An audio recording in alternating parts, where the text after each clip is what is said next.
Bapak, Ibu, dan saudara-saudari yang terkasih dalam Tuhan. Pada hari Minggu biasa yang ke-24 hari ini, Sabda Tuhan mengajak kita untuk menyadari bahwa setiap orang yang mau mengikuti aku, ia harus menyangkal dirinya, memikul salibnya, dan mengikuti aku. Ini tentu saja rumusan yang tidak gampang untuk dibuat dalam kehidupan kita. Kadang-kadang kita menghindari kesulitan atau penderitaan atau salib-salib dalam kehidupan kita. Padahal Yesus mengatakan bahwa kita harus memikul salib itu kalau kita mau mengikuti Yesus. Kita berdoa, semoga Ekaristi hari ini membuat kita semua menjadi kuat dalam mengikuti Yesus dalam berbagai dinamika kehidupan kita. Kalau kita dengar bacaan Injil hari ini, Yesus mengajukan pertanyaan kepada murid-muridnya. Setelah mendengar jawaban kebanyakan orang Yahudi bahwa Yesus itu adalah raja yang bisa membebaskan mereka dari perbudakan. Kemudian Yesus bertanya lebih jauh kepada murid-muridnya, tetapi menurut kamu siapakah aku ini? Ini berarti pertanyaan lebih pribadi kepada ke-12 murid itu. Itu diajukan oleh Yesus untuk mengetahui sejauh mana para murid mengenal Yesus yang mereka ikuti setiap hari setelah sekian lama. Diandaikan bahwa para murid yang sudah lama mengikuti Yesus memiliki pengenalan yang lebih tentang Yesus dibanding dengan orang-orang Yahudi kebanyakan. Dan memang Petrus mewakili para murid memberi jawaban yang lebih spesifik dibanding dengan kebanyakan orang Yahudi. Petrus mengatakan, engkau adalah Mesias.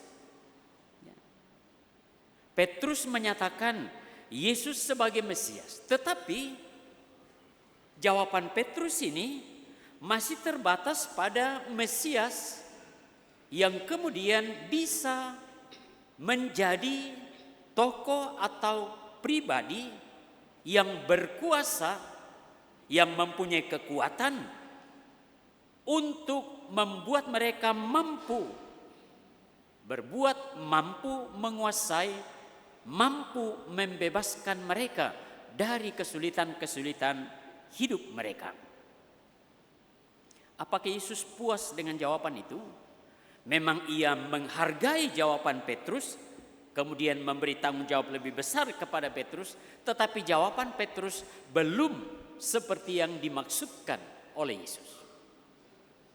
Nah, jawaban yang diharapkan oleh Yesus adalah supaya para murid dan tentu saja kita sekalian sampai pada sosok Yesus yang akan mengalami penderitaan, akan wafat, dan pada hari ketiga akan bangkit, melepaskan manusia dari penderitaan. Dan manusia siapa? Semua manusia dilepaskan dari penderitaan karena kepercayaan kepadanya. Ya. Kalau jawaban kebanyakan orang Yahudi, juga jawaban spesifik dari Petrus, masih lebih dari kekuatan dari luar yang ada pada Yesus datang kepada para murid.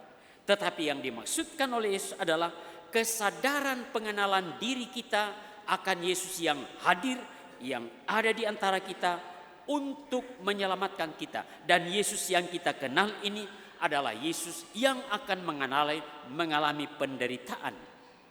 Penderitaan yang dialami Yesus inilah yang akan mengantar dia untuk menyelesaikan dengan baik perutusannya sebagai putra Allah. kepada kita sekalian, Bapak, Ibu, dan Saudara terkasih, bagaimana pengenalan kita akan Yesus. Ya. Kita sudah dibaptis. Ada yang dibaptis sejak kecil, dewasa. Ada juga yang kemudian dibaptis karena menyatukan iman mereka, mau menikah dan seterusnya. Oke, itu semua proses.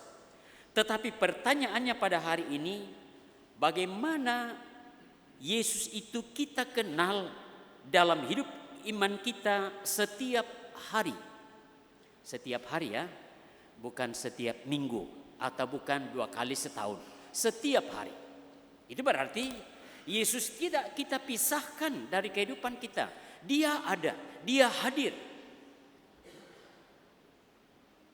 Bisa juga bahwa ada di antara kita atau ada umat yang mungkin mengenal Yesus pada saat-saat ia gembira. Ya. Pada saat ia susah tidak mengenal Tuhan. Atau sebaliknya, ada umat atau ada kita yang mungkin mengenal Tuhan pada saat kita menderita. Tetapi pada saat kita senang kita tidak mengenal Tuhan atau mengingat Tuhan.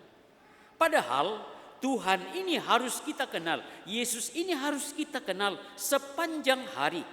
Di dalam segala situasi kehidupan kita. Oleh karena itu, dalam buku Komunitas Meditasi Kristiani di sana disampaikan ada 3 hal di mana kita boleh atau bisa mengenal Allah di dalam kehidupan ini. Yang pertama, kita bisa mengenal Allah secara nyata dalam kehidupan kita lewat pengamatan-pengamatan kita. Apa yang ada di sekitar kehidupan kita.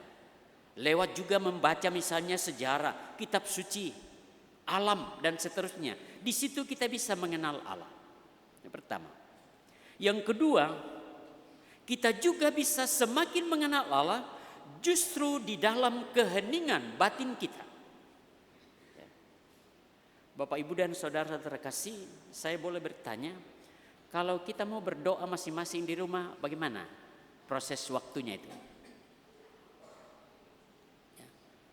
Apakah misalnya ada patung atau salib di rumah, belum duduk baik-baik, belum lihat baik-baik, sudah langsung tanda salib dan keluarlah kata-kata? Atau kita duduk baik-baik, kita pandang baik-baik gambar atau salib itu, kita siapkan hati baik-baik, kita masuk dalam ketenangan batin, keheningan batin, lalu baru kita mulai berdoa. Berdoa bukan berarti kita menyampaikan kata-kata kita kepada Tuhan lebih-lebih, bukan. Berdoa adalah pertemuan batin kita dengan Tuhan. Ya. Maka kalau kita mengantar doa kita di dalam keheningan batin, di mana kita sudah bertemu dengan Tuhan, di sanalah doa kita sungguh berbicara dengan Tuhan. Kita maklumi, kalau lagi doa rosario, saya pernah sampaikan, biasanya anak-anak itu senang doa rosario. Tetapi dia sudah hitung. Oh, kalau tidak bawa rosario dia mulai hitung. Nanti saya dapat, saya dapat yang keempat nanti. Dumba-dumba itu. Pertama, kedua, ketiga, keempat bagiannya. Dia mulai sebutkan, Salam Maria penuh rahmat Tuhan sertamu, yang penting dia hafal. Bagus. Kita tidak boleh sampai seperti itu. Kita harus sampai pada keheningan hati, keheningan perasaan, keheningan pikiran, bahwa kita bertemu dengan Tuhan. Kita mau menyapa Tuhan karena Tuhan telah menyapa kita. Itu kedua, kita bertemu mengenal Tuhan di dalam keheningan batin kita. Yang ketiga, kita juga bertemu dengan Tuhan di dalam kebenaran-kebenaran ilahi yang kita peroleh dari yang pertama tadi lewat pengamatan, kehidupan kita, lewat apa yang hadir dalam kehidupan kita. Dan yang kedua, dalam bertemu dan mengenal Allah dalam batin kita. Sehingga kebenaran-kebenaran ilahi ini sungguh kita percaya bahwa ini Tuhan berbicara kepada kita dalam kebenaran-kebenaran itu, maka kita harus menghidupi, melaksanakan kebenaran-kebenaran itu dengan baik karena kita percaya kepada Tuhan.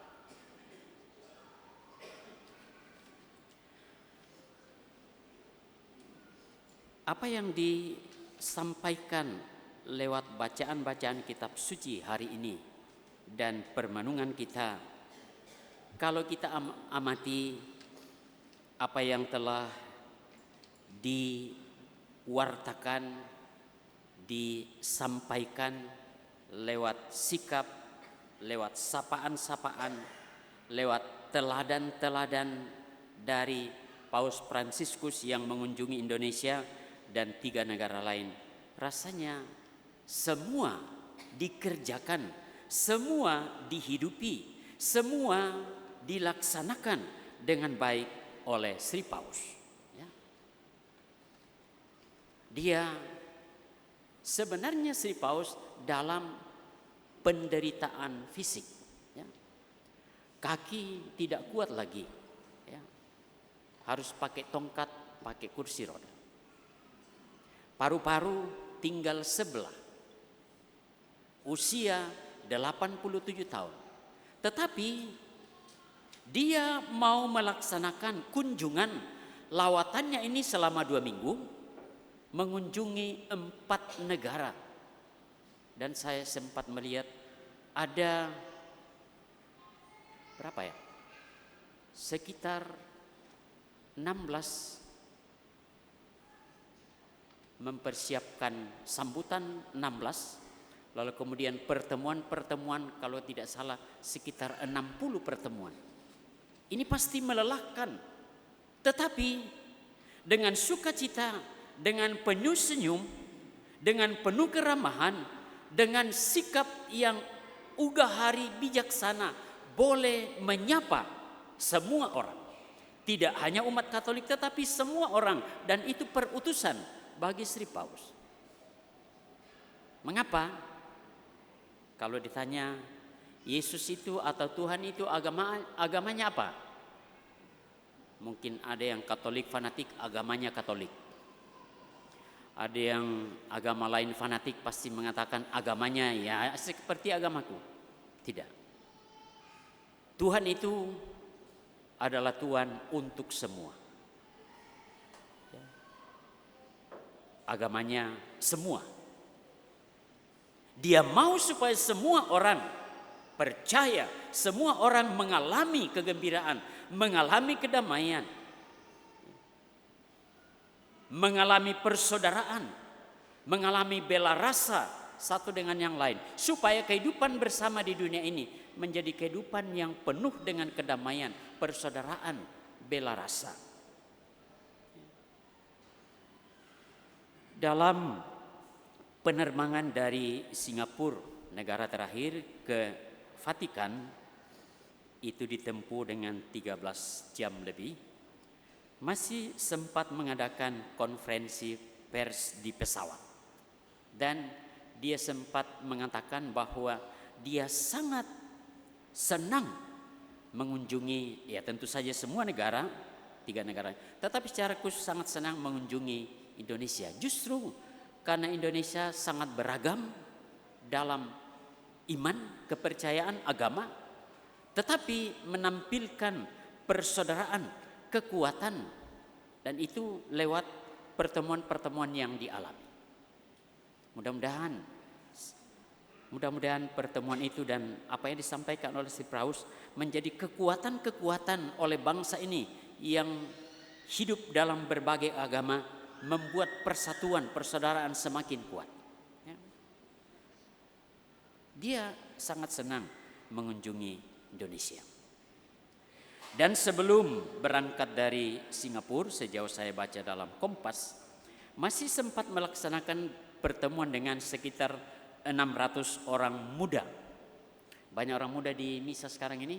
Boleh angkat tangan orang muda?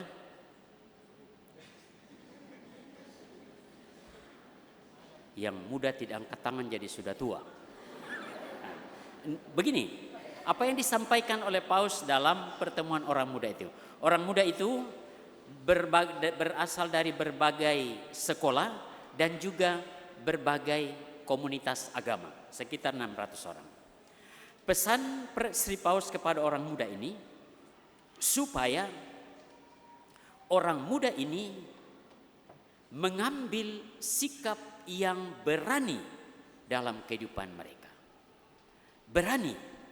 Berani berarti juga siap untuk menanggung resiko dari sikap berani yang diambil. Kalau dipikir lebih jauh, berani dan siap mengambil resiko tentu saja didasari oleh keyakinan, oleh iman yang kuat, oleh relasi yang kuat dengan Allah. Dan mengapa saya minta supaya orang muda mengangkat tangan, pesan khusus kepada orang muda demikian. Kepada orang muda supaya jangan menjadikan perutmu besar, tetapi jadikanlah kepalamu besar. Ya. Kalau jangan tersinggung seperti saya yang perutnya besar ya. Tetapi yang mau disampaikan adalah supaya kepala kita ini menjadi besar karena diisi oleh hal-hal yang baik, oleh iman, oleh persaudaraan, oleh bela rasa, oleh kekuatan-kekuatan ilahi yang bisa kita pakai untuk membangun kehidupan kita dengan siapa saja. Karena memang tidak dijelaskan, tetapi saya bisa menangkap kalau perut kita yang besar susah untuk bergerak. Atau ya dilanjutkan sendiri. Mungkin makannya banyak, berpikirnya kurang. Tapi yang hadir di sini tidak begitu toh. Yang diharapkan bahwa orang-orang muda sekarang ini sungguh menggunakan kepala atau pikiran kita dengan baik, diisi dengan hal-hal yang baik, hal-hal yang positif, supaya kita dikuatkan untuk boleh bersikap berani, mengambil resiko dalam kehidupan kita, supaya hidup kita menjadi hidup yang baik, hidup yang bermanfaat bagi sesama. Ya. Saya tidak henti-hentinya mengaitkan hal-hal ini dengan kebiasaan-kebiasaan kita sekarang. Ya. Di salah satu negara, saya lupa persis, di Islandia atau apa ya, sudah dimulai di sana sekarang, salah satu negara itu, anak-anak sekolah tidak lagi membawa laptop ke sekolah. Mereka mulai kembali kepada zaman dulu, membawa tas di mana di dalamnya ada buku dan ada kitab tulis. Mereka kembali untuk menulis, untuk membaca buku. Tidak lagi dengan membuka laptop lalu kemudian dengan gampang mendapatkannya. Kembali untuk, ya, dan saya kira ini poin pertama tadi, untuk menyadari kehadiran Tuhan di dalam alam, di dalam apa yang ada di sekitar kita, di sana Tuhan hadir. Dan saya kira ini penting supaya kita kembali untuk menyadari kehidupan kita, bahwa hidup ini di sekitar kita memang ada benda-benda lain, ada orang lain, tetapi di sana Allah hadir.